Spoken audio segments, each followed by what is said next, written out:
come back? You have to amend it.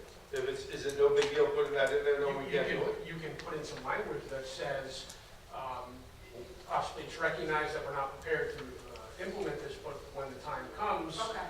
you know, we shall have an online registry. It's something of that nature, I can massage that. Yeah, sure, that one, I didn't, I was so And you would just authorize it now.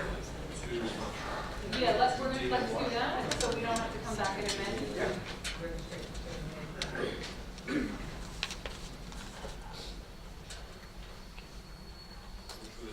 That was the top one. 2D, and it says refer to 5.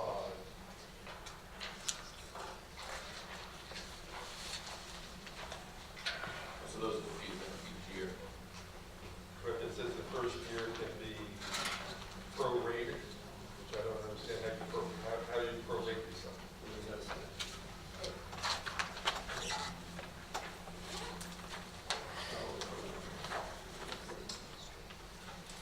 Yeah, I don't remember that part. I don't know how you prorate something.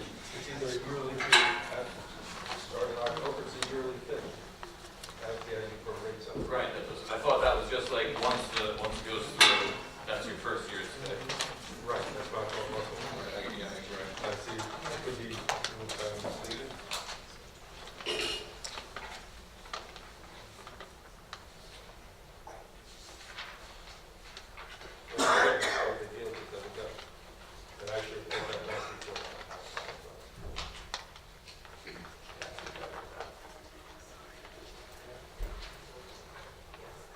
So we can just get clarity on that before.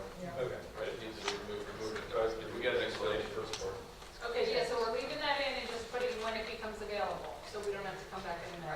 And what you were just discussing, I'm not sure if that's something you want to address, Mayor, regarding some phasing in. I heard something. Oh, Yeah, that so part I don't know. just clarity on, so 2D, which talks about their registration. If they don't register as a vacant property, there's a fee schedule in section 5. And the initial registration is 500. It says 500 for prorate, and it says go back to section 2D, which doesn't say it's prorate.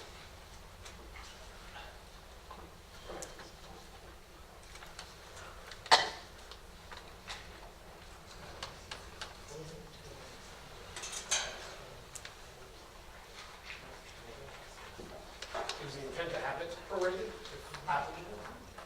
No. It's 500 no matter what. Right, the feeling was like, if you're, No matter when you right, if you have a If vacant you register in property, November, you're still paying 500 until next November, and then you're gonna get 1,000 after that. calendar year. Right. Not calendar year, it's, So if we just said initial registration, it's just that $500, and took out the rest of the language? it's not calendar year. So we're just- Unless something in this ordinance has to be like each calendar year, unless it's a calendar year. Okay. Right. I guess we'll check with Mr. McEwen. And that was the only thing that would make sense here, because the first year could be prorated after that, would never get If it's prorated. calendar year. Right? Then the prorated makes Yeah, sense. yeah. First year anyway. Right, yeah, because after that you would be already on Just register when everyone else. January 1. It must be calendar year. But just clarify that. Yeah, that would make sense to have prorated unless that was the intention. That's all I have, thank you. Yes. Then you had something you said. Oh, city council. Yeah. We're not there yet. Oh, we're not there, I'm sorry, Tony. Go ahead. May I have a motion to open the public comment portion of the meeting with a 3-minute time limit for each speaker? We usually have the city council stuff before the public portion. And only because sometimes we answer Yeah. people's questions before they go up. If we don't, then change it. Yeah, I'm sure we do this first, don't we? We usually do, it feels like. If not, then you should. Only Want because to go they down answer to my questions and they don't have to get up. City Council? Hey, You wanna Rita, go you got a few formal, minutes, Rita, before Make you're a up. motion to change the orders. So I make a motion to move matters from city council to before public participation. Second. All in favor? All right, now we're at now? We're gonna do us first and then public. Can you hear me, Rita? Yep.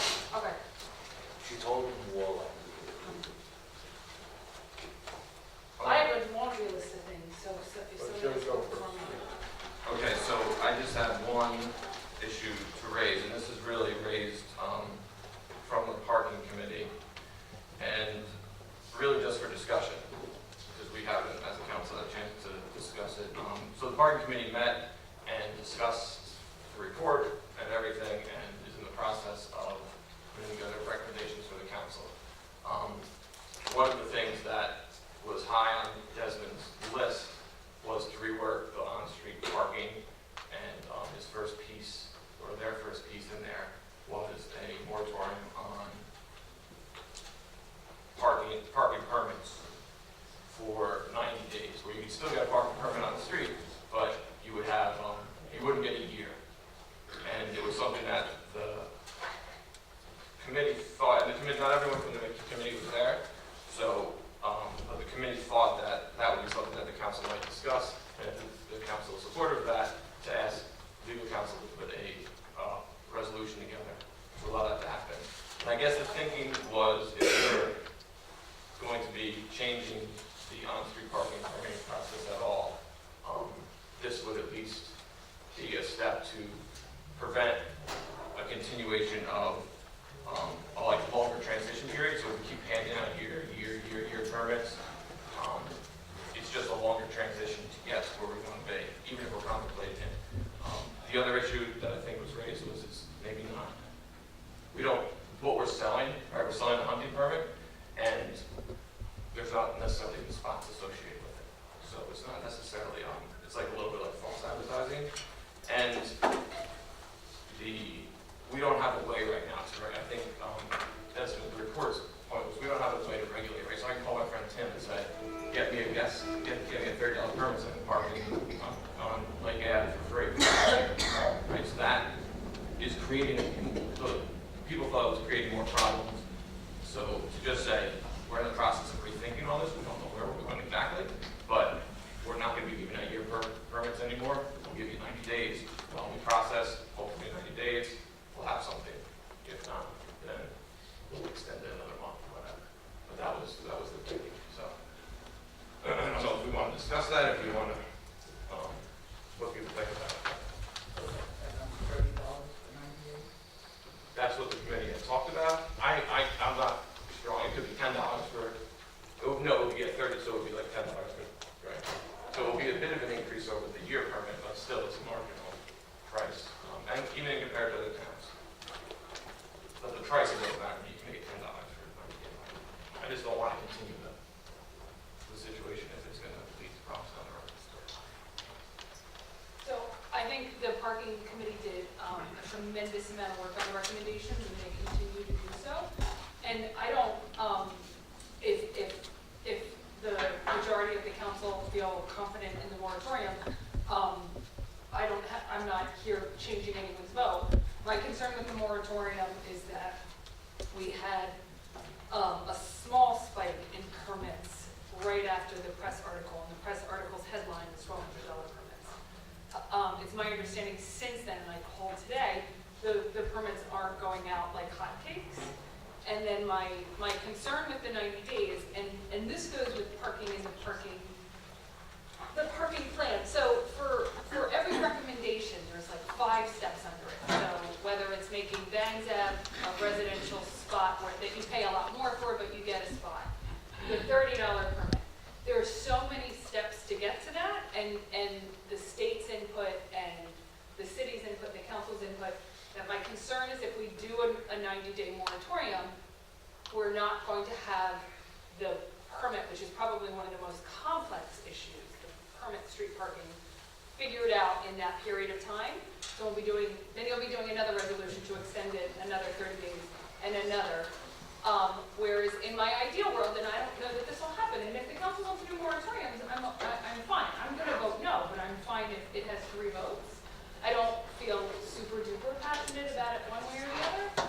I just think coming to the council with recommendations and an implementation schedule of all of the major issues would be my recommendation to the council then, like a little bit of this, like the moratoriums, or a little bit of that.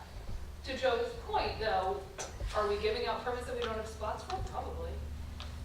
So I'll vote no no, if you want to drop the resolution, you have 3 votes for it, I'm not here to kill it. So your point is that Nothing's you going would to be rather done have a in 90 days. more of a comprehensive plan. as well. Yeah, and that affects so much, right? So the street permit parking, the residential spots that we are absolutely going to charge more money for. So if we're giving you a spot, a set spot, we're absolutely charging more for that. The permit, the hunting pass, you know, what we do with that relates to me to how many residential spots we have available. It's complicated. Listen, the parking committee and Joe and Mike are an extremely dedicated group of people who meet regularly and deal with the public's irateness about paying for parking, about not having parking. So I think they have some great recommendations. Listen, I might be wrong. Maybe we can't come with a full plate of recommendations and implementation. I would just like an opportunity to start it before we put moratoriums on things. You don't think you can get to a plan? And I don't know. I thought the Springwood Out Park would be done by now. It's 5 years. So that's my point. I'm not here to kill it. I'm here to say, I think we're going to be using our legal fees to get an extension on it because it's a complicated issue that requires a tremendous amount of thinking and planning and strategizing. I guess I would think I would probably rather, I see your point about the overall plan. I think it makes sense, except that I feel like what we're doing now will undermine that plan, no matter when we get there. So I would rather almost take the first step, which is to say these permits they're not administered in the way that we want them to be administered. They're not working the way we want. And in 3 months, I'd rather draft another resolution than continue to hand out permits that are like going to undercut us in the long term, that are going to slow down our transition. Because then we've got all these permits out there that are still a year out, starting in 90 days, right? So we know we're going to Yeah, transition. and I think that has total logic to it. So I'm not against it. I guess, so I moved to Asbury Park and I buy a place with no off-street parking, not a Saturday building. I'm potentially, you're not even allowing me to buy my hunting pass until we have the permit thing somewhat worked out, enough that we raise the rates. So I spend $300,000 to live above Cookman Ave, and I go to get my hunting pass. I'm not allowed to do that. You get it for 90 days. You get it for 90 days. Okay. And then in 90 days, if we don't have a better system, and I would say I would want a better system by then. Right, so the parking committee has to meet twice a month. I'd be willing to do that, to come up with at least a better system, so that they don't have to then, we don't have to say, okay, so we're going to extend those 90-day permits for another month. So then you got another month for that permit works. If you bought a permit in on April 15th, you know, whatever the moratorium would be. So say it's April, May, and June. The moratorium is for that period. We're no longer handing out year permits. You could buy a permit and it's good for April, May, and June. And then if we're not where we need to be July 1, we say, you know what, you're extended for another. You're extended for another month. You gotta come back later. Okay. Or if you have a permit, you just extend it because we're close. We're a month away. Well, they're not gonna be, there isn't gonna be something I mean, I think the permits now, the little stickers, I mean, this is a really small practical thing, but say within a year. So Right? these would be different. We would make new stickers, I think. So you'd make new stickers 90 days, and then another, so you'd make stickers for 90 days that I would go by, and then if the parking committee does not have recommendations, I would come back, you give me another sticker for the next 90 days? I don't know, we didn't think about all these details, they're good questions. I would think that you could just say, We know that the code expires in June 15th. But we're extending the expiration date by- Will expire. So the sticker would say it expired, but we would have something. well, the enforcement people would know it was expired, but they know that if you, So I don't know, that concerns me. But listen, I agree, the details need to be worked out. I just feel like, yeah, the question is, so what if you come in on May 15th? So are you prorating? Are you getting 90 days from that point? and what you're saying is that we're gonna have to really probably do monthly stickers. Because they go to colors. Yeah, And the enforcement people are not gonna walk up to every car, and necessarily could they even you know, through the tinted windows. Believe me, you're not gonna walk into every car and see what color, you know, what the date is, rather than practice. So the only, and I think that needs to be worked out, the logistics of it. I just think we have to do something to stop labor. So we know we're making a transition, and that transition is gonna happen sooner rather than later. So it just asks that you have some of those practical things worked out before we vote on it. So I don't just figure out stickers or something, even if I'm gonna still vote no, just have that on there, so people aren't screaming at the DPW ladies about their permits, and the colors of their permits, and the months of their permits, and the years of their permits. Yeah, we didn't get to that point. I mean, I think maybe, did Eugene mention how to do it? He had an idea. So we can know about it.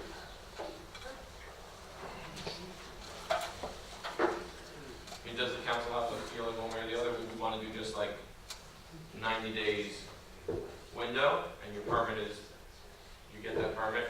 Or do we want to do like 90 days from when you buy it? And at least for then, even if they bought it May 15th, they would have 90 days instead of a year. Still They good. would have, it would be a 3-month, not 90 days. Right, 3 months. 3 months. So you would do the month of, so then, wouldn't it be then better to do just monthly passes? That's gonna be too I think you're making it more complicated than it needs to be. So what's the suggestion? That's what I'm So saying. for 90 days, you see what happens at the end of the 90 Well, 90 days, the reason that's a problem is if I buy it on May 15th, the reason, so if I buy it on May 15th, May 15th, It ends, say, starts April 1st, starts April 15th, ends June 15th. If you buy it May 15th, it still ends on June 15th. No matter what happens, the end date is June 15th. so why not have it for the month of May, for the month of June, and for the month of July? If they have to come up with a solution, I mean, what, just I make guess it that's too much. Just It's the, come up with a plan. you're gonna have 4 different colors. So then we're constantly announcing on the 15th, you gotta come get another permit instead of, That's here not we the are, way. the permit will expire on the 15th, Uh, instead of a monthly permit. Or it would expire, the city would say, we don't have a plan yet, so we would have your permits are good for another month. your permit is good until we come up with a solution. If there's an enforcement issue, your other option is to just issue a moratorium, an indefinite moratorium, so anyone who purchases a pass during that time will have the same pass, and someone may purchase it, and the moratorium may end in 3 weeks after that. Well, what are they paying for an Well, but indefinite we make a moratorium? flat fee, and I'm only suggesting that because Well, then that's like the pass we have now. well, the That's enforcement what we action, the have now. enforcement sounds like it's gonna be a nightmare. How do you enforce 90 days for, date each individual person? And you're gonna get an unbelievable traffic cop and tell them, hey, by the way. Exact point you just made. 200, there's like 4 of them. You know, it's like, Enforcement here's a piece of paper, here's the. The only thing we want to do is when people buy a permit right now, they're expecting it for a year. And that's an expectation that is not what, that's not what we want, because we don't want that flawed system for another year for a certain section of the population, or we don't want to have everybody have to come in and trade it in for a $30 credit on their next car or whatever it is. But we're not making people who already bought them buy new ones. We can't do it. Yeah, right, that's like a, that's a loss that we're. Right, we're going to deal with that, but I don't want to go forward with that same problem. I don't know. So I would suggest to make it the easiest, straightforward. You can buy a permit between now and June 1. It expires on June 1 unless you hear from the council that we don't have. If we don't release a new residential off-street parking program, June 1, then we'll extend it on the basis.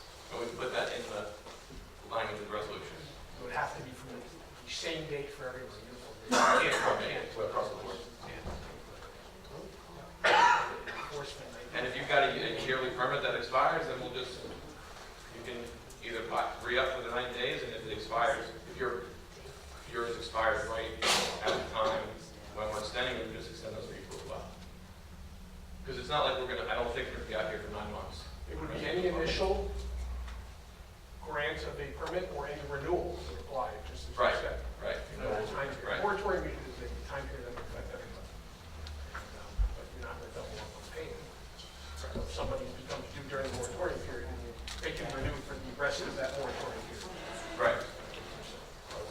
And can there be language in there that says, if don't release a new plan, extend it on a monthly basis.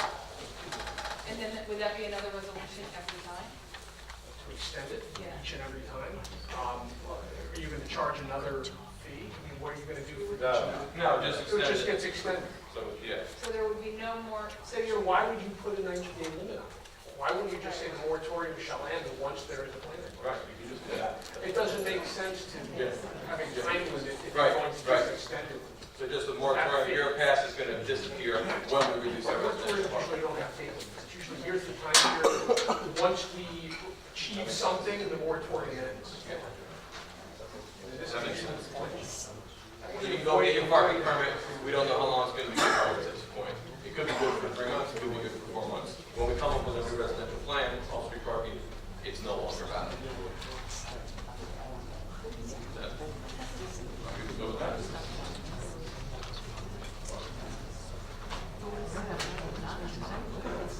Wednesday, or should we wait 2 weeks? My guess is that it's something together. none of that feedback should go to me, so I'm gonna go on it. Yeah, I have a long list of things. You wanna go for me? Yeah, mine's real quick. Last Thursday, I had the opportunity to be a member of Shark Tank Asbury Park style. If you're familiar with Shark Tank. And there are a group of young people who are in middle school who are a part of a program called Junior Entrepreneur Training, JET. And it's a great program. It's sponsored by Mom and Score, Westside Citizens United, Boys and Girls Club, Interfaith, Big Brothers, Big Sisters. And what it does is it takes middle school children and teaches them how to be entrepreneurs. And last Thursday night, it was their opportunity to present to a panel, and I was one of the members of the panel, their products.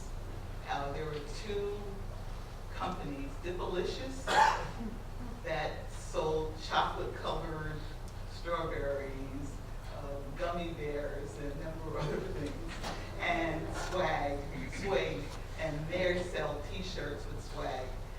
And it was for us to critique their products, and then they asked for money to produce their products. The members of the panel were Jennifer Lambert from Best Hall Beer Garden, Mr. Fashion, Carl Williams, Isaac Jones, and he is the young man from a couple of barbershops here in Asbury Park. And of course, our own Golden Getaway from Interfaith Neighbors. And we were able to, it was wonderful. These young people presented their business plan, and they asked for the money, and we gave it to them. And this Saturday at Monmouth University, there is a program called Made in Monmouth. They are going to be there selling their products. So I would say to anybody that is available, please go out and support our wonderful young people. And they're going to be competing with businesses from all over Monmouth County. And we're talking about adults. And these are our youth. So if you have an opportunity, and please go to Monmouth University. I think the hours are, and I may be wrong, 11 to 4 or 10 to 4. So I just want to say it was really wonderful, and I'm so glad I had an opportunity to be a part of it. Thank you. Can we just, thank you very much for doing that, thank you for your help. Can we get that up on that electronic scoreboard? Just because the county has us to advertise that meeting Monmouth, which is an excellent, excellent thing. It's grown every year, double and triple. So if we get that up, greatly appreciate it. Thank you.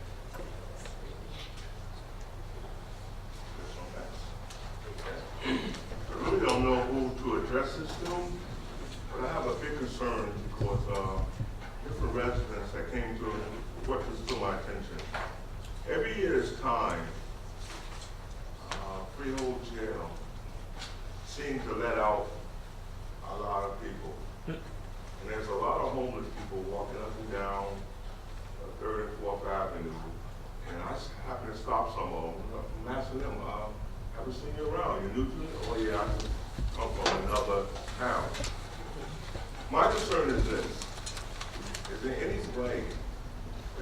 stop this because it seems to me like they get free bus tickets to Asbury Park. And Asbury Park is beginning a drop-off center.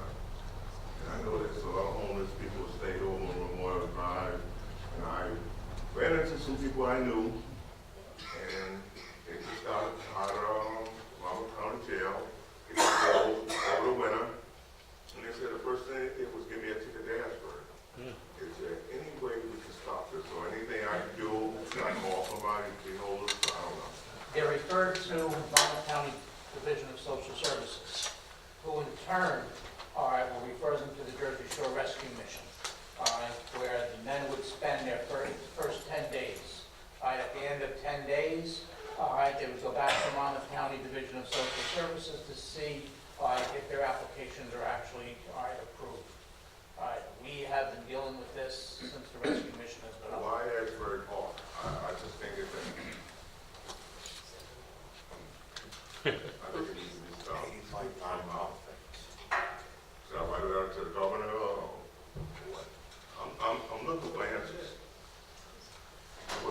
Up and down this stuff, how come our people don't see it? If he drives up and down, how come he sees it? I brought to Code's attention 2 weeks ago, the building at 1200 Church Street, the building that's been falling down for 3 years with a blue tarp over it, and they acted like it just happened yesterday, and they finally got a violation notice.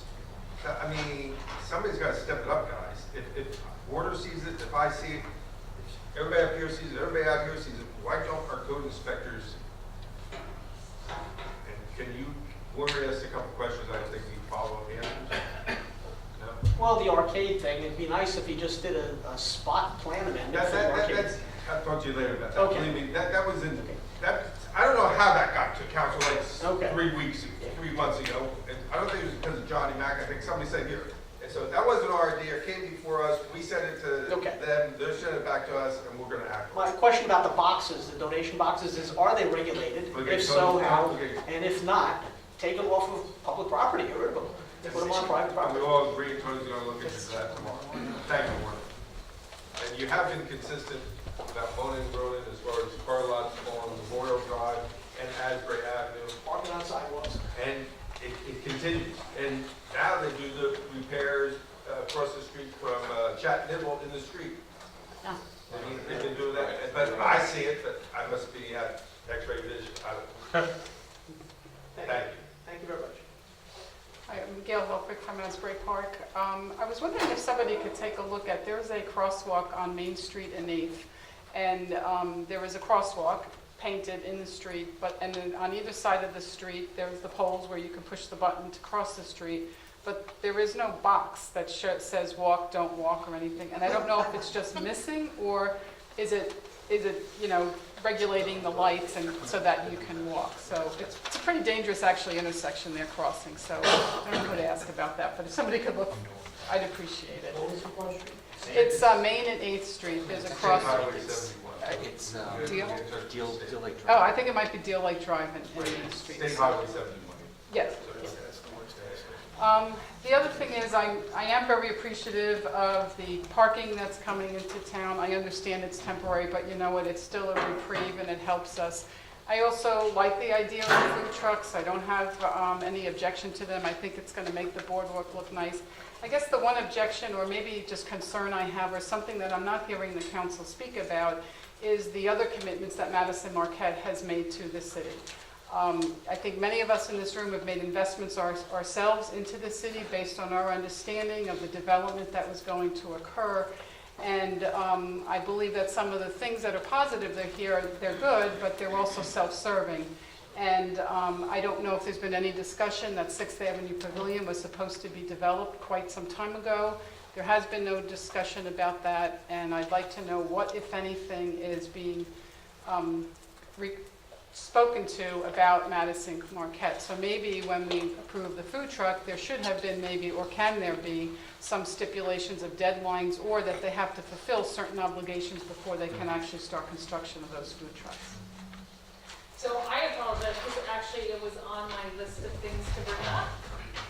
The council held Madison Marquette in default, feeling fairly confident that they were in default of two things, the art wall and the Fifth Ave as you all know. So we held them in default. They're meeting the requirements thus far in providing the plans to the planning board and so on and so forth.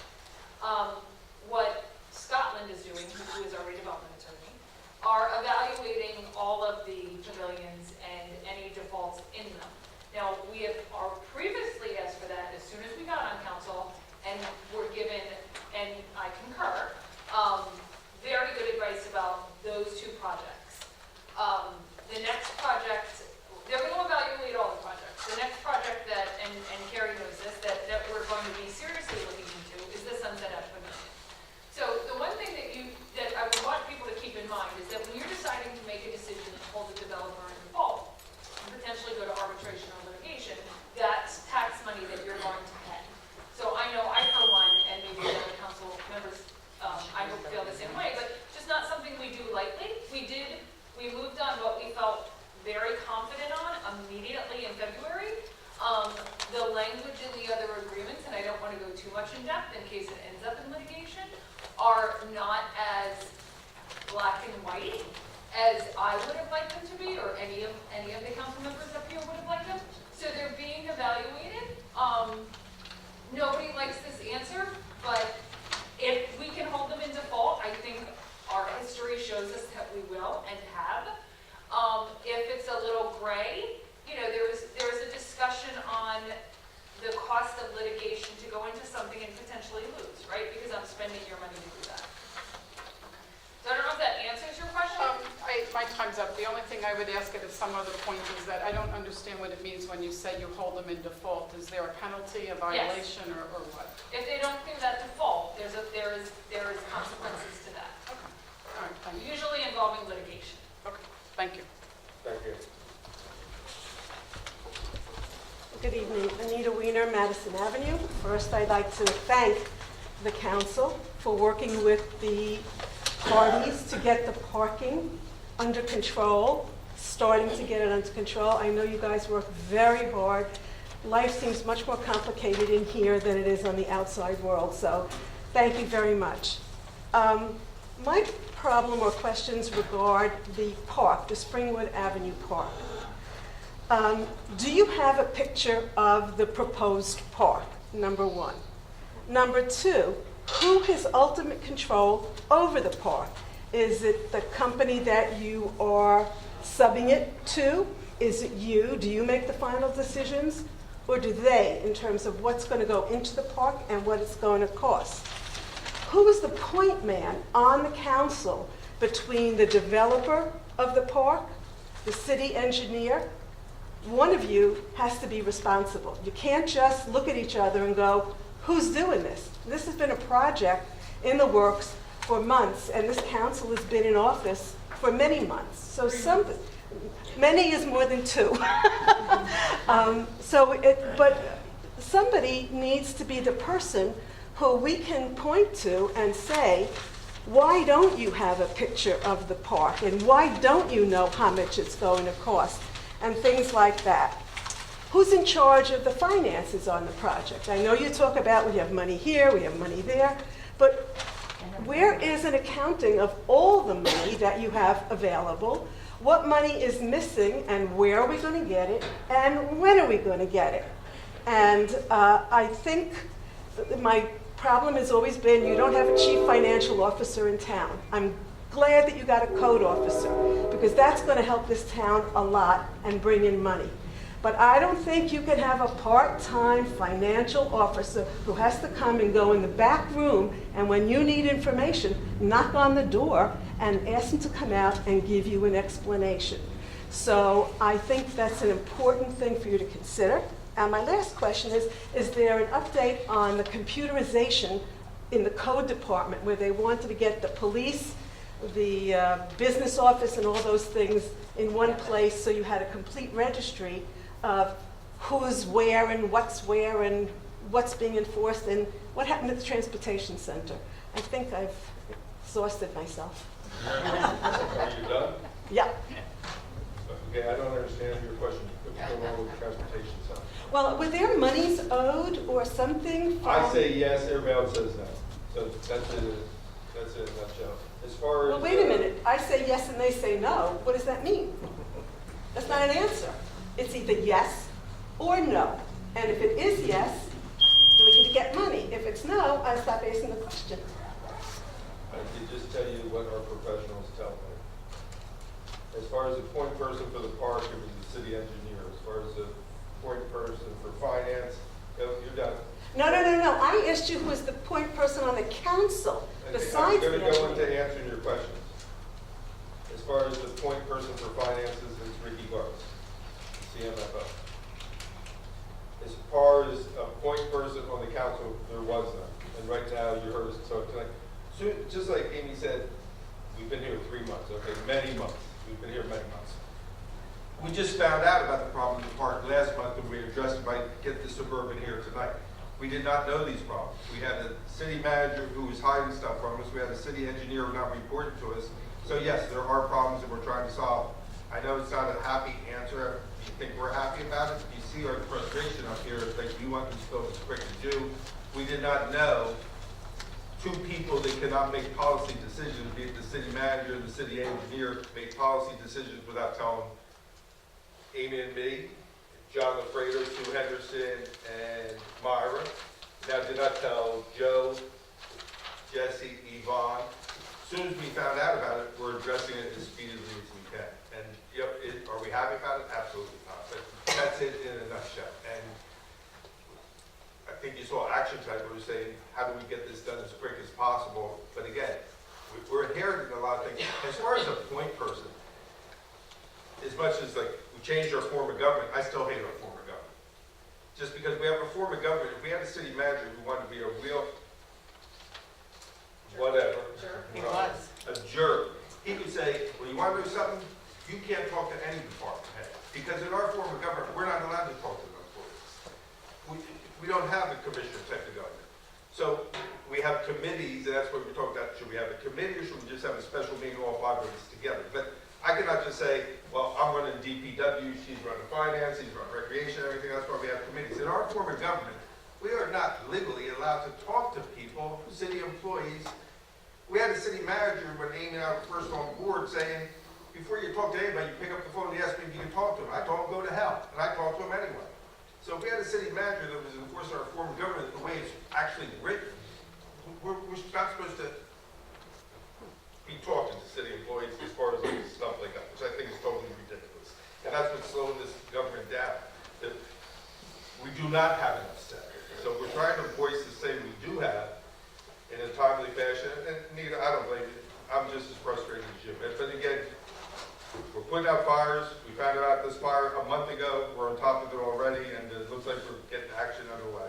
Thank you. Thank you, and appreciate all you do. Nita Congress, North Beach.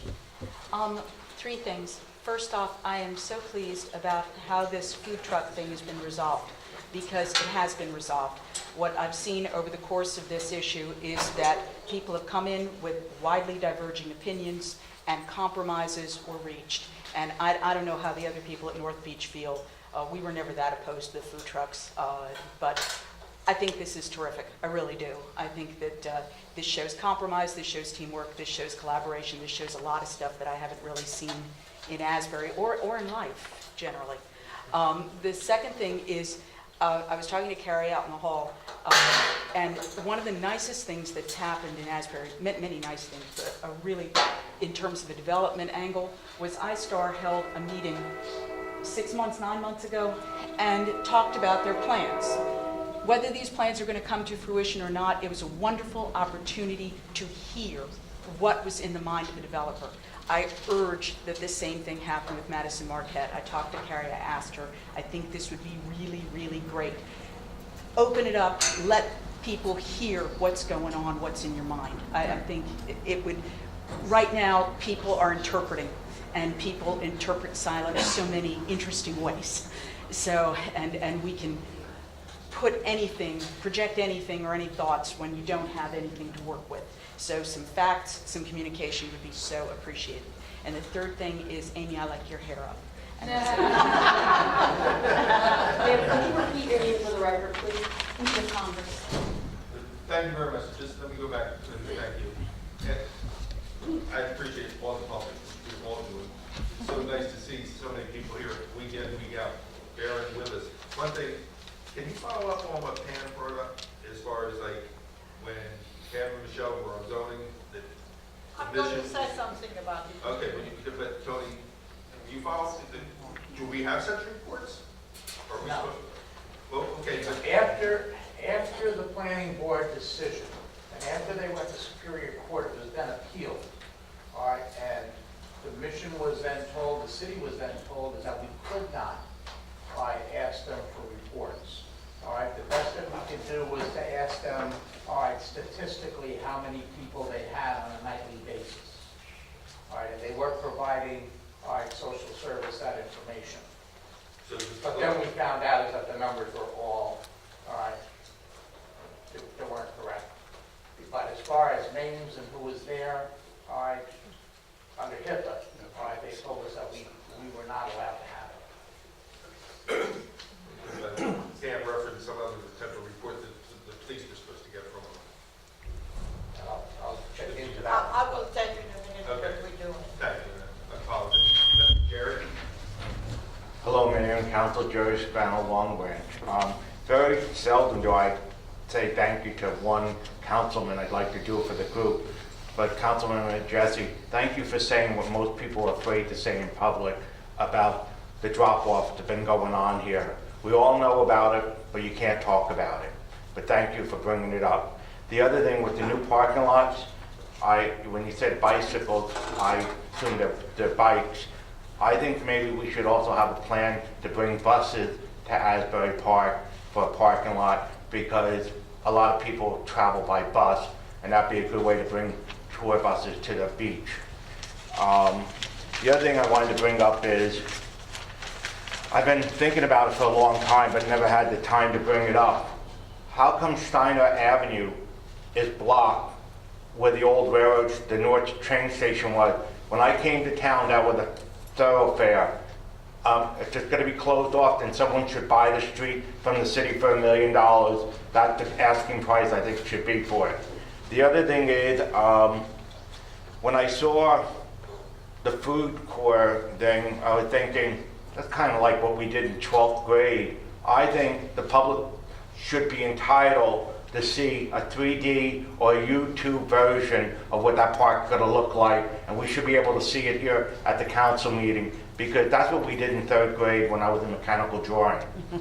The other thing is, when you do tax abatements, I think the public has the right to see the advantage of full tax and what the pilot program provides to the city. We should know black and white how we're getting screwed, and that's the only word I can use for it. Okay, the other thing is, I'm not really for the food trucks, because I think they compete unfairly with the brick and mortar businesses that are here, because we don't need fair weather friends and we don't need fair weather businesses. But if you're going to do it, I think they should have the same standards that the regular businesses have, like a real bathroom, because Sunset Pavilion is used for storage. That should not be used for storage. It's a building where they're supposed to serve food. So you should have that tied in. Food truck, you got to do this. The other thing is, if you're going to have the food truck, set up a movie thing once a week on the wall of the sewer plant, because that way it brings people into the food truck, ensure their business will survive. And I just believe they should have a fire hydrant just for the food truck. I'm trying to get all my points before I run out of time. But you got the messages. If they're going to get the food truck, then Sunset Pavilion should be online to open in 2 years. We should have a fire hydrant there. They should meet all the standards that all the other restaurants meet up with. And I thought that a good way with the movie house was just a way to get people to come there. Any questions? So the only thing I'm gonna say, Jerry, is that the 2010 subdevelopers agreement doesn't say the Sunset Ave Pavilion gets done in 2 years. Well, then That's it needs to simply be not what it changed. says.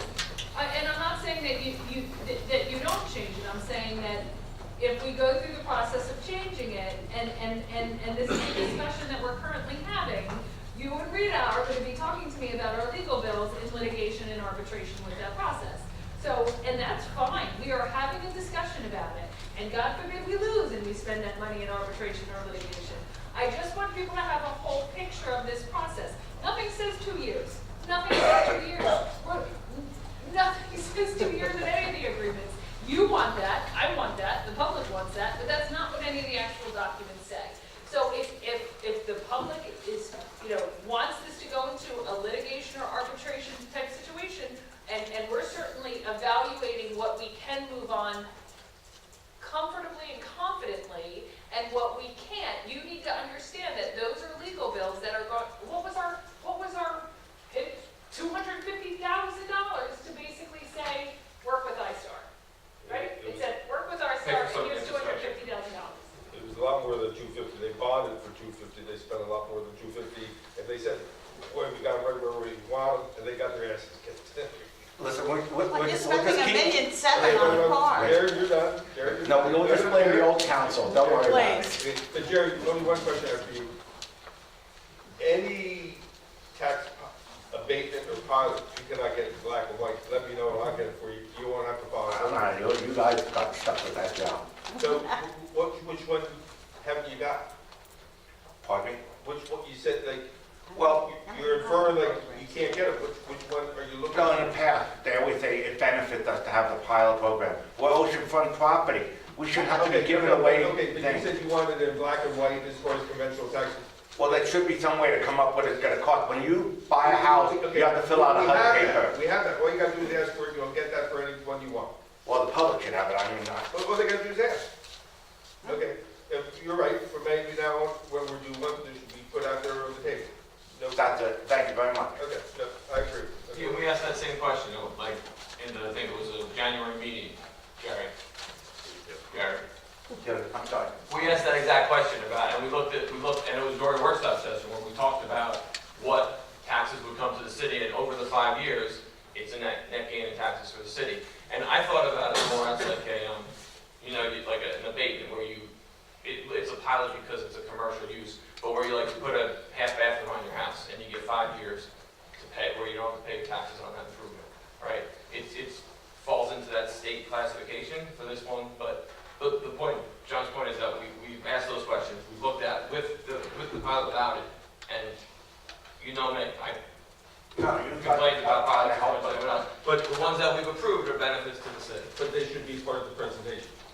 Right, and I guess the disconnect is they were part of a workshop presentation in like January. Okay. For the pilot that we voted on, or that we are discussing tonight again, which is up for Wednesday, those numbers were discussed, I think, January, the second meeting in January.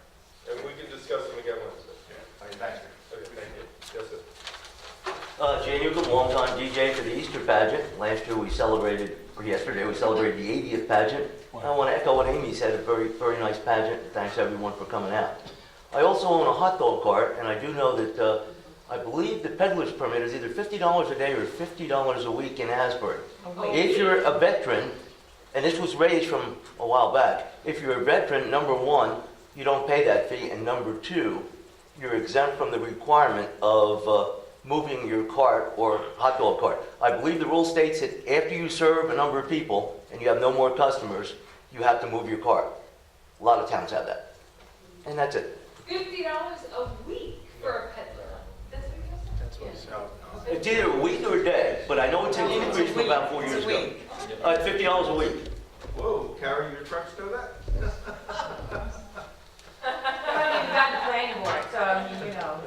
Yeah, 'cause some people gripe when it went up. It used to be where you paid like $200 for the whole year, and then they changed it to $50 a week. I didn't know that either. Thank you. It seems some brick and mortar businesses were complaining that hot dog carts were taking away their business, so they upped the rate. We're also not allowed on the boardwalk either. Right. We only can go up to the end of Kingswood. So the only thing I would go back again is to the street performers who on a nice day in Asbury Park they're paying $25 seasonally, and they are absolutely making that back on one 4th of July weekend tenfold. Do I go before my time or what? Yeah. Michelle McGuire, 304 8th Avenue. I'm addressing Jesse about this business about the mission. The zoning board now is trying to get them out. there's been a lot of complaint from people. I'm going to use the word which we get the email, people pissing on the people's lawns is one example. So the only way, he was right, you're right, the only way we can get something done is the police has to be called immediately when something like this, they're stealing here, they're doing this, they're exposing themselves, whatever.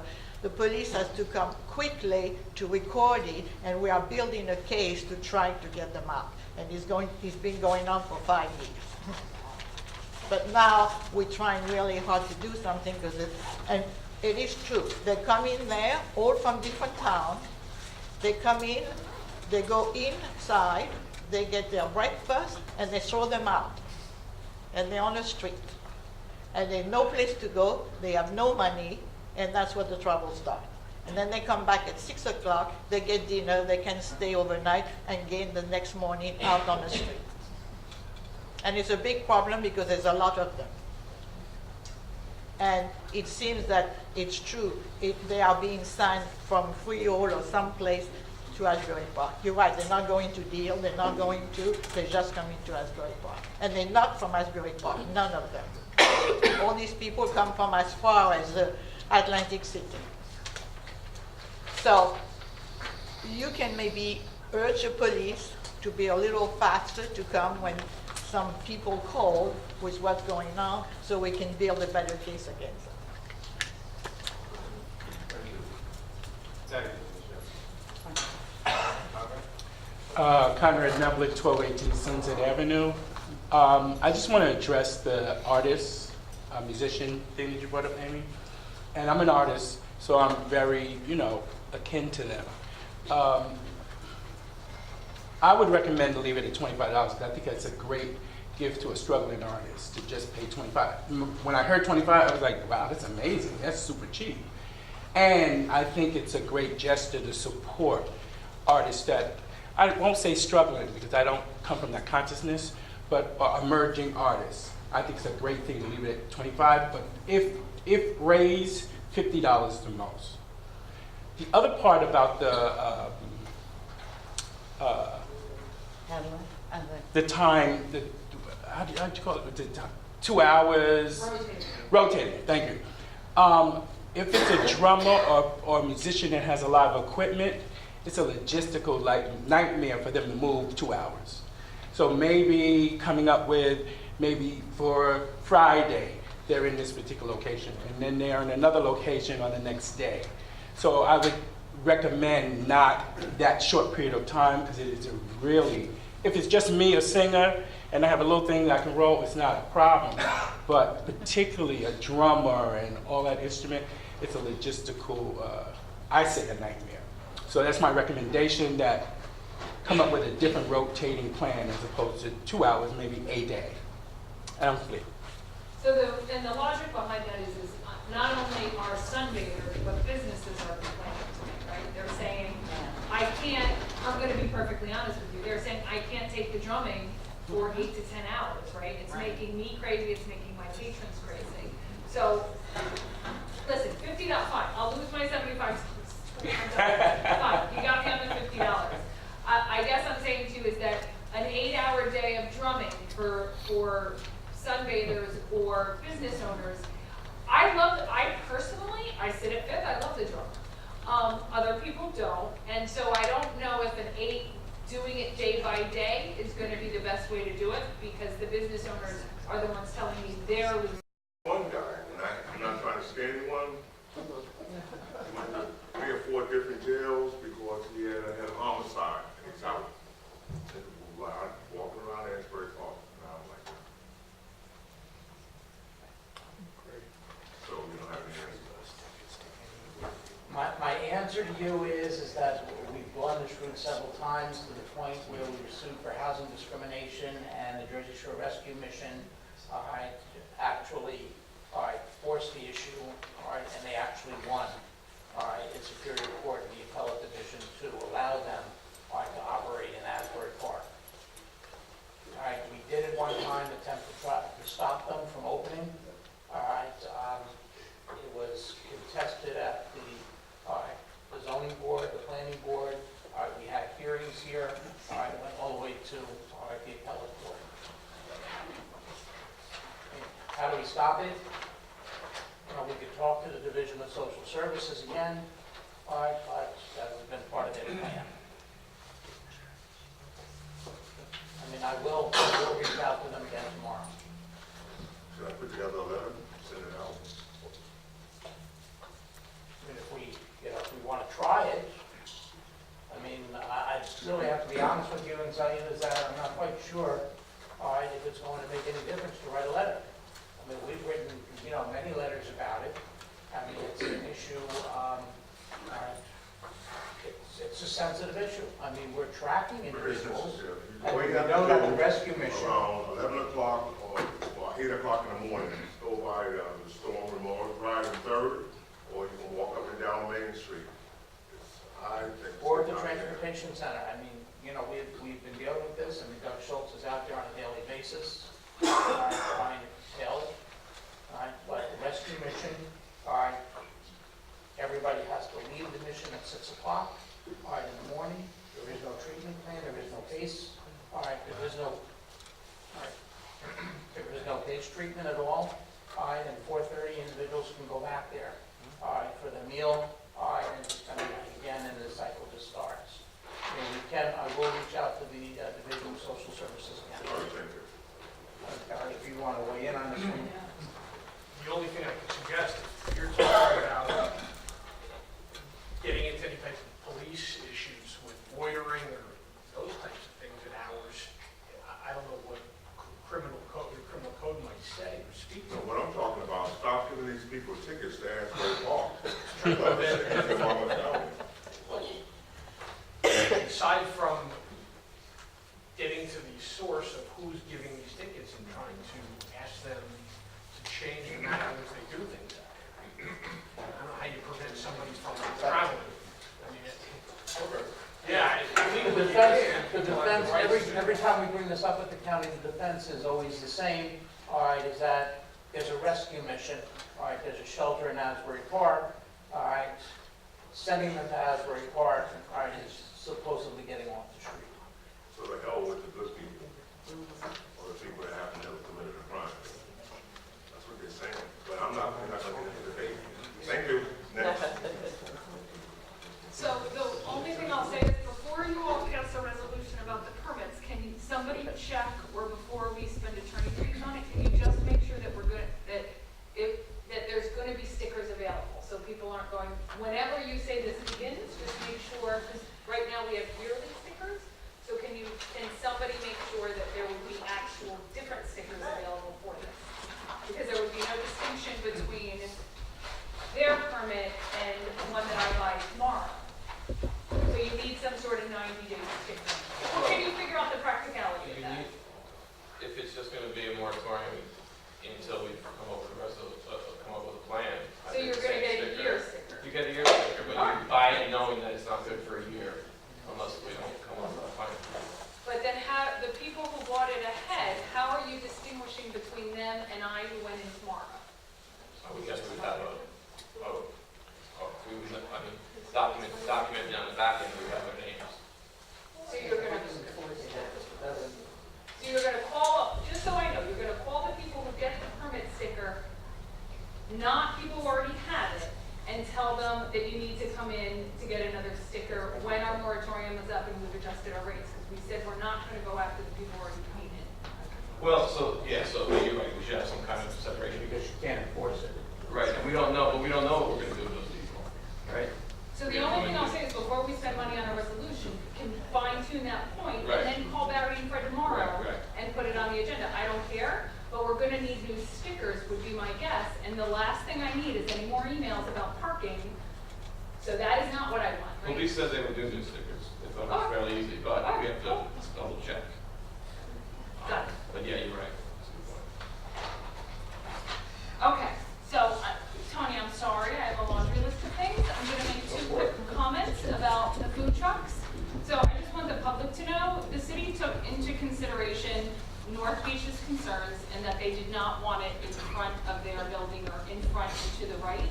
And we also took very seriously the seniors' concerns and people who wanted to see food on the boardwalk on the north end.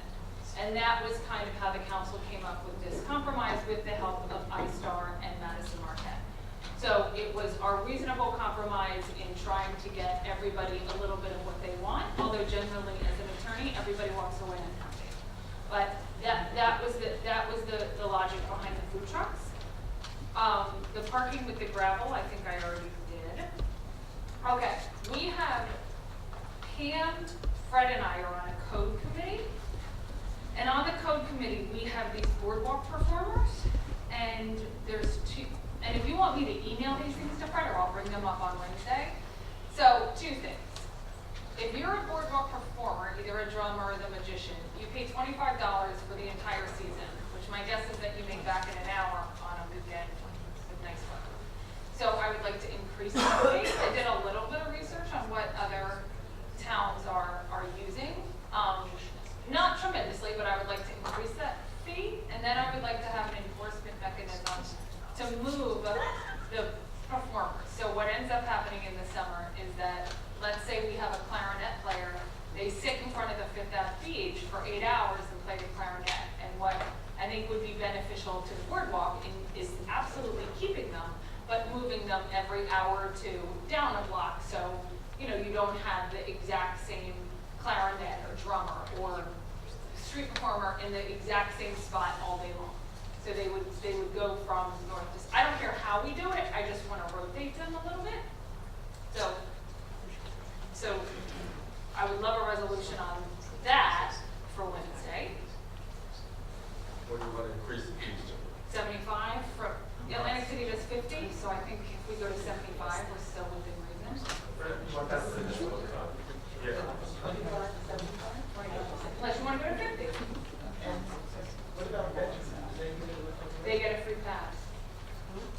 Veterans get a free, that isn't, that was on yours, yeah.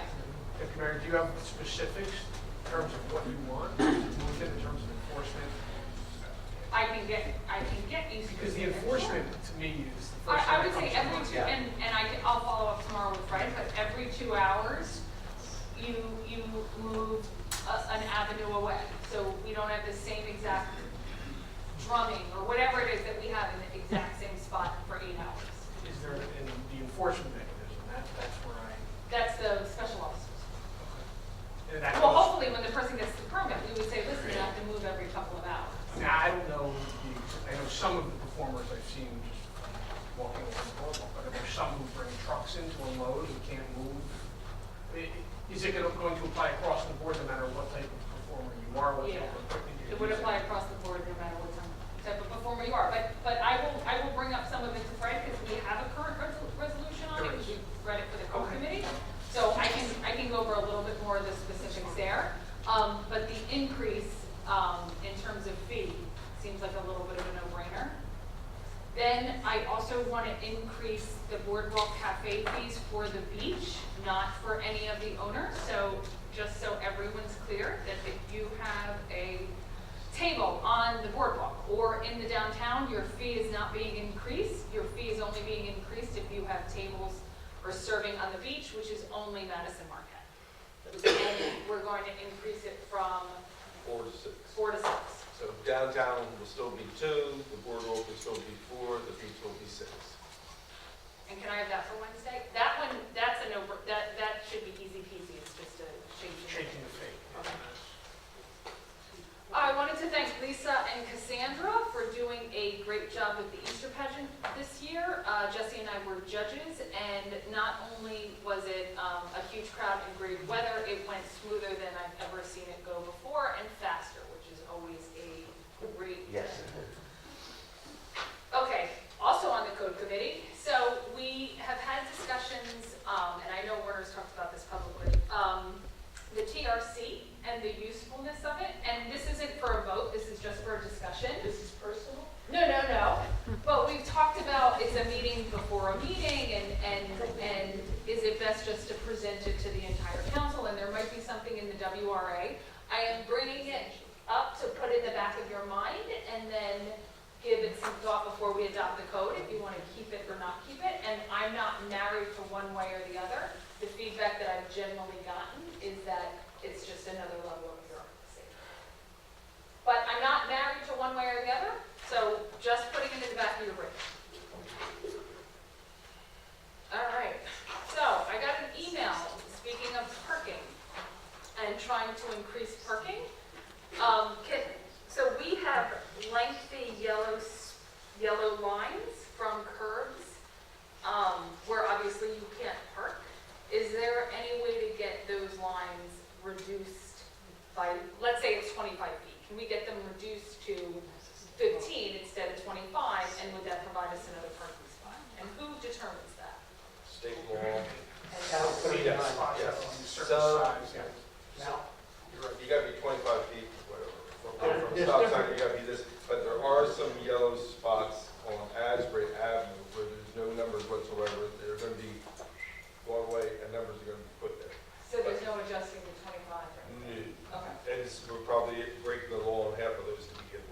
stop To a sign, corner, to a stop sign, the stop sign. to a 50 fire feet, hydrant, a and fire hydrant stand. Okay.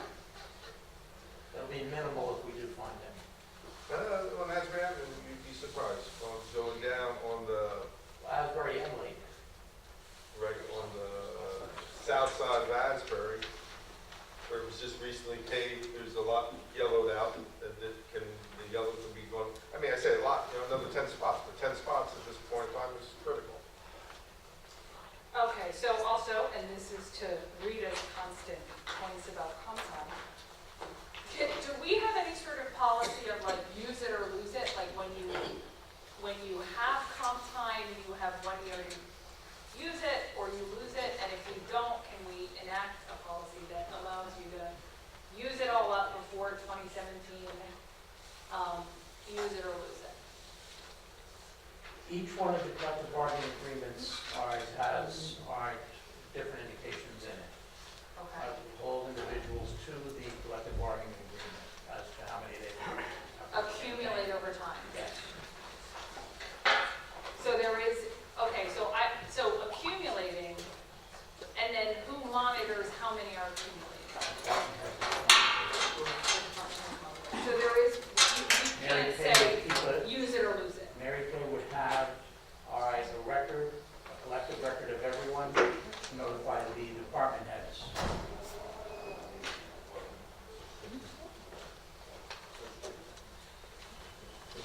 Okay, sorry.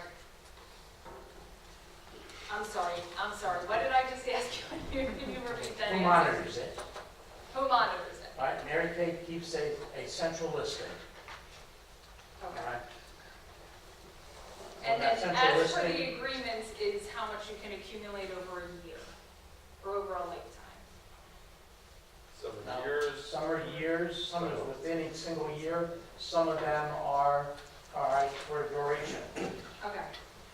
And the last thing, and maybe it's something I should talk to Salerno about, Nixle keeps contacting us about, hopefully eventually getting rid of our expensive Code Red, and certainly building up our Nixle following and getting a higher level of Nixle. So certainly, we don't have to do it this month, but maybe in May we can have the guy come in and do a 10-minute presentation, make sure that the police are here, Salerno, hear the presentation. The deputy chief has already begun, yes, Lieutenant Thompson, doing a cost analysis between Nixle and Code Red. Okay, thank you. Okay. All right, that's it, I'm done. So I'm gonna follow up with Fred about street performers. If it's more complex, I can do that, the enforcement separate, but I think we're all okay on raising the fees on both the street performers and give or take, and the cafe. Do you want it higher or lower? I'm open to it. I think 50. 50, fine, Double. 50. Okay, 50. And then we're the same as Atlantic City. I think what he's talking about is enforcement. If they don't do, what is the company going to take it up? You want to think about all these things before you adopt the ordinance. You can certainly increase the fee, which is somewhat. I think we have, I'll be honest with you, I think we have something in our ordinance. That they don't have to move them. Yes, I think they do. Oh, they do? They have to be Okay. safe apart, but unless they're performing together, but I don't believe there's anything that gives you I thought Fred discretion told to me move today that stuff. he thinks something that requires them to move. So anyway, just Well, do well, the we're gonna fee and certainly I'll figure check out the on- enforcement. yeah, we'll see if there's something in place or you can use. Tony, you're. I have nothing. Travis, from the attorney? Nothing here, thank you. Rita! I almost forgot.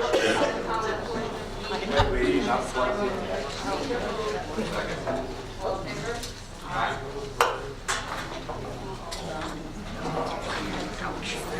Hi, Rita Morano, 8th Avenue.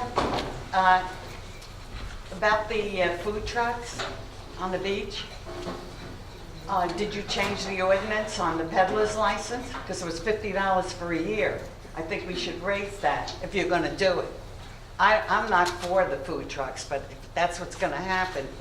A peddler's license, you better look at it because that says that truck can't be standing still. It has to move. It cannot, believe me, I've been through this, because when they started to build in front of my business, a food truck came and went right inside. So you have to be very careful about these things. And I complained about it constantly. The hot dog guy that used to be around here too, he would stand still and he'd have a station by my store. I'd have to chase him, call the police. I don't think you should have these food trucks, but if that's what you're gonna do, it's a bad idea. It's degrading to me, but that's the way it's gonna be. The other thing about parking, it's temporary, but you don't put a time frame. Is it gonna be 1 year, 2 years, 3 years? You gotta put times on these things. So that's the other thing. And the third thing is the park. I don't know if any of you were around when the water park went up, but I was. That thing cost $800,000. They're always, I have to use the word, rip you off at the council, because all these people come in. One pipe in that water park was $8,000. And go look at it. It's a wreck. You got to be careful about what you do, putting bathrooms. Go look at the bathrooms. They're a mess. I kept up with that park. And not only that, the water wasn't recycled. You look at the water bills for the summer months and see what they paid there. So when you're thinking about a park and bathrooms, you better think twice. It's a hazard to have them there. You can't have them. We don't have them in any other park. Why should we have them there? And I don't know what you're going to do about what the man said about, you know, the plan. But maybe you should look at it again and put it where the water park is. That's an empty lot over there. And it would go good with the water park. And then I think there's some gym stuff there. There's a gazebo there. It's between two schools. That would be a better place for it. But I don't know if you could do it. And about the homeless people, the police, I mean, they know about this. The truck leaves them off on Kingsley Street at night, the people that have been in jail. I know, I was there for 22 years. They come about 11 o'clock at night and let them out. I don't know now if that has changed, but I know about that. They let them out, they have no money and no food. So what do you think they're going to do? Most of them don't live here. They say they do, but they don't. That you should find out. You should. Can I say this? No, you didn't say it. All right. Take your time, son. Nuccio should call social services, and which he does a good job. But he should tell them, we only want people from Asbury, nobody else. They don't put them in Homedale, they don't put them in Coates Neck, they don't put them in Belmar. So why should they drop them off here? Okay, your time's up. Okay. Thank you. Am I going to get an answer about the food truck? As far as, I didn't hear the question. are you raising the rates for peddlers license? But it's for peddlers. To how much? No, No, this is street performers, not peddlers. No. I'm not talking about that. I'm talking about the You're food. raising the rates for food trucks. How We'll much? look into it. We'll look into it tomorrow and see what the rates are. We're having a code committee meeting tomorrow, and by code, the actual code, not quality of life. We're having a administrative code meeting tomorrow, so I'll look at the peddler's licenses, sure. Well, you better review it good because they'll I be don't laughing know at you. what it is off the top of my head, so. Well, I mean, it shouldn't be $50. Okay. Thank you, Rita. Well, that's the first time I heard the hammer. The parking lots are temporary, right? What are you doing over there? Right, the parking lots, the proposed by Asbury are temporary. In the resolution is the 10-year maximum, so they're intermediate. Good evening, Council. Pam Lamberton, 6th Avenue. Regarding the special event, the revival, just make sure that the police are watching the noise level on that. It's always been extremely loud because it's all amplified. I love the food truck court. There is, for those of us who walk down 6th and 7th to get to the 6th Avenue beach, it looks like, and maybe Carrie could answer this question, did the access to the beach get moved to the right? Because it looks, right now it goes right through where the food court is being proposed. Thank you for all your work on the parking lots. I do have that concern about the pervious surface, and it looks to me like you've done everything that can possibly be done at this point. Do those parking lots now go back to the planning board, or does our engineer look at those plans to make sure that everything's been done? They go back. Regarding the rescue mission, I was on the zoning board at that, when we approved that, and it was approved under the condition that they would be monitored monthly by the police department. They're supposed to be keeping statistics. They're supposed to be working with our own police department to make sure that everything there is under control. And then they were supposed to be issuing reports that then would go back to the county to give Asbury Park a little bit of ammunition for enforcing some kind of restraints on what Councilman Kendall is talking about. I'll talk about that. I have an update. Okay. Michelle has an update. And beside the Springwood Avenue Park, there's no doubt in my mind that iStar is not going to get those parking lots done by the summer season, or that Madison Marquette can't pull off that beautiful food court by this summer season. I think next time we want to park, we should get iStar to do it for us. Thank you. You want to do the bar?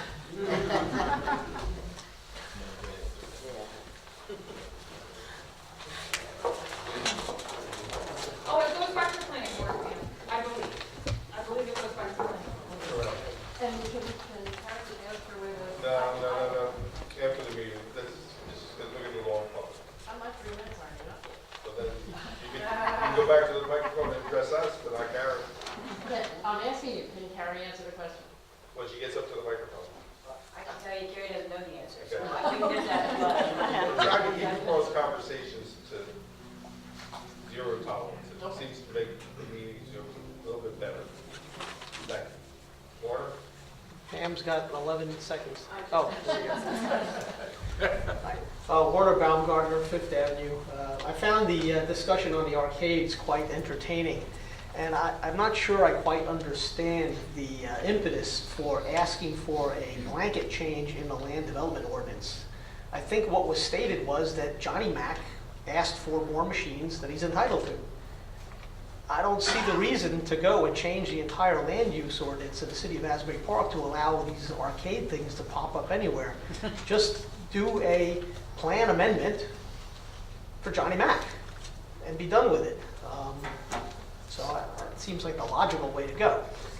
I do appreciate your consideration for considering public space. Of course, these things should not be on public property. They shouldn't even be in front of the buildings, which was well represented by Barbara. The yellow lines to the curb, I find that intriguing. I'm infuriated in Asbury every time I drive around because you've got yellow curbs, you've got no yellow curbs, you've got a don't park from here to corner sign, you've got 2 don't park from here to corner signs 10 feet away from each other, you've got no signs at all. It's just a cacophony and mix of all kinds of direction. If we could just get rid of the signs, paint the curbs yellow where you don't want people to park, and be done with it. As far as the town, the city being able to designate that, it's certainly permissible under state law. As Tony mentioned, if you look at the ordinance, local roads are controlled by the city. And you can make it 5 feet from the curb, you can make it 20 feet from the curb, you can make it whatever you want by local ordinance if it's not a county or state road.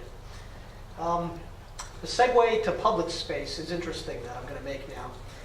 Asbury Avenue has been talked about by every council for the last 10 years as a main corridor into the city and needs beautification.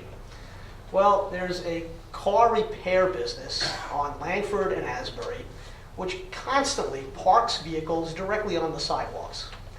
Now I noticed that 2 clothes collection donation boxes have appeared on public property on the corner of Langford and Asbury Avenue. And on several occasions I've driven by there, and there's piles of clothes heaped on the sidewalk. Now, that begs the question, are these donation boxes regulated by the city in any way, shape, or form? I typically find them on private property, like next to a 7-Eleven or by a supermarket in their private space. If they're not regulated and they're on private property, the city should basically have them removed. If the car repair shop there said, oh yeah, sure, go ahead, put them on the corner here, well, then they should be on his property, not And on. not only that, you should have to make.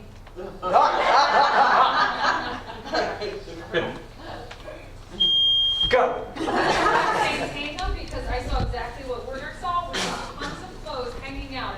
It looked, I mean, it has to be a code violation for that. Warner has been talking about Memorial Drive and Asbury Avenue as long as I've known Warner. And Warner knows what he's doing. And I'm going to tell you something. It irks the heck out of me. It irked the heck out of me when I worked for the city. If I drive Because the drumming goes on, or, and let's just use the clarinet, so I'm not referring to any particular one. The clarinet playing goes on so long that the people end up moving from there. People end up moving, not, and what I want to do is have that person move, not the people. Well, But yeah, well- I'll do a little research on what other towns have done. Yeah, and maybe having them to take a break after a certain period of time, that could help the business as well. You know, I don't think moving them in 2 hours is gonna solve the problem, because they'll go to another area, and in that particular, you know, this drum is loud. You know, it's great, but, you know, so that's my recommendation. Thank you. Your hair looks nice up too. Thank you. It does look nice. Yes, Bill. Hi, I'm Bill Tanchak. I'm from the north end of the boardwalk. Just a couple of things. First of all, this moratorium idea on the parking. A moratorium is something temporary, and if you're going to have a moratorium, have it for the rest of the year. The parking permits are issued by the calendar year. You get them January till December. I buy mine on January 1st. It's good for the year. Most of the people who live here buy their, if they just moved, they buy a parking permit. If they're here all along, they buy one in January. It's good for the year. A short-term permit is just going to cause a lot of work, a lot of confusion, a lot of tickets, a lot of people having problems and complaints. If you want to have a moratorium, have it for the rest of the year. Ended December 31st. Give you plenty of time to figure out what you're doing and have a plan in place that's functional. That's enough about parking. The food truck idea, I think, is fantastic. And I have to give some kudos to ISTAR. They put together plans and specifications and designs immediately, and I think they'll have it done by Memorial Day. I don't see why not. And I've been a contractor for almost 40 years, industrial contractor, and I'm not going to pick on the guy you had with the park, but that was an embarrassment. They have no answers, they have no plan, they have no design, and you don't have anything to look at. So that's a sad state of affairs, and not a recommendation for that company. If I were to hire anybody to do the park, I'd call ISTAR up tomorrow. And that's all. Thank you. Thank you. Yeah, so, just, so I want to discuss parking with Bill. Yeah. Yeah, I guess I'm just impatient, right? I would hate to wait, especially in like the central business district. I would hate to wait a full year, or another 9 months before we come up with a comprehensive residential parking plan. I just think that we can move quicker, and if we do, then, I mean, I think we do have to think about like what the hassle is going to be, but I think it could be crafted in a way where we can not have all those negative consequences. The residential parking should be put off and given some time. The parking for employees and the parking for visitors, that should be eliminated altogether. In Atlantic City, the parking for employees, private parking lot, they're all bussed in. No employee should park anywhere near town. And as far as visitors, no visitors parking, no additional permits. If you live here, you get to live here. If you don't live here, you don't get to pay a cheap price. Right, I would agree, I think we should move on, but the problem is right now we have like, I can go and buy 10 permits for people. No. The minute the report came out, we stopped at 2. We did. We did, yeah. I called myself and said, don't do any more than 2. It's always been two. Yeah. Residential. Okay. I know somebody All right, that has that's- 3. Well, but it's- Motion to adjourn. Thank you.